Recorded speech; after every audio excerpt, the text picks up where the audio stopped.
आप सभी का स्वागत है आशीर्वाद कोचिंग क्लासेस पर। माय डियर स्टूडेंट्स, आज के इस वीडियो में हम एक इंटरेस्टिंग टॉपिक और इम्पोर्टेंट टॉपिक के बारे में डिस्कशन करने वाले हैं। आप सभी जानते हो फ्लेमिंग के बाएं हाथ का नियम के बारे में। ये जो टॉपिक है बहुत ही इंपॉर्टेंट है और आप सभी के यूपी बोर्ड एग्जामिनेशन 2023-24 के लिए भी बहुत ही इंपॉर्टेंट साबित हो सकता है। तो इसको समझने के लिए हम एक रियल लाइफ एग्जाम्पल जो फ्लेमिंग साहब ने दिया था उसको हम समझने वाले हैं।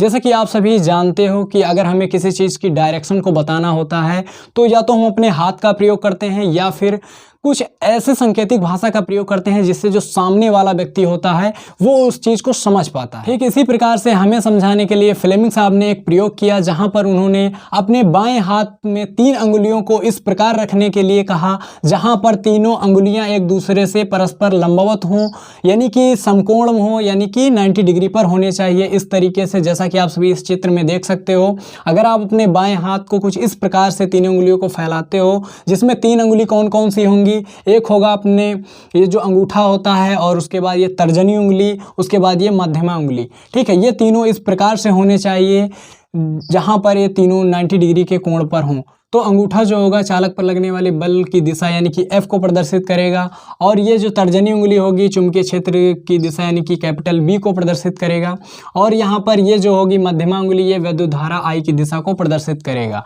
ठीक है, तो यही चीज़ हमें समझाने के लिए उन्होंने एक बढ़िया सा एकदम रियल लाइफ एग्जाम्पल लिया है। ठीक है, तो ये बहुत ही इंटरेस्टिंग टॉपिक है। यहाँ पर आप सभी से क्वेश्चन भी पूछा जा सकता है। तो फ्लेमिंग के बाएं हाथ का नियम, ठीक है, कुछ इस प्रकार से आप सभी को चित्र बनाना है जहां पर आप सभी को दर्शाना होगा कि ये जो होता है आपका अंगूठा चालक पर लगने वाले बल F की दिशा और चुंबकीय क्षेत्र B की दिशा को तर्जनी उंगली और I यानी विद्युत धारा की दिशा को ये मध्यमा उंगली आपको दर्शाएगी। ठीक है, तो यहाँ पर आपको लिखना क्या रहेगा इसको आप सभी नोट कर सकते हो कि इन्होंने फ्लेमिंग के नियम के अनुसार, फ्लेमिंग के बाएं हाथ के नियमानुसार इन्होंने क्या बताया है इस थ्योरी में हम अब पढ़ लेते हैं। यही सारी चीज़ इसमें भी छिपी हैं। तो यदि बाएं हाथ के अंगूठे तथा उसके पास वाली दोनों अंगुलियों को इस प्रकार से फैलाएं कि तीनों अंगुलियां एक दूसरे से परस्पर लंबवत यानी 90 डिग्री पर रहें, तो इस स्थिति में अंगूठे के पास की अंगुली यानी तर्जनी चुंबकीय क्षेत्र B की दिशा तथा दूसरी उंगली यानी कि मध्यमा विद्युत धारा I की दिशा को दर्शाएगा।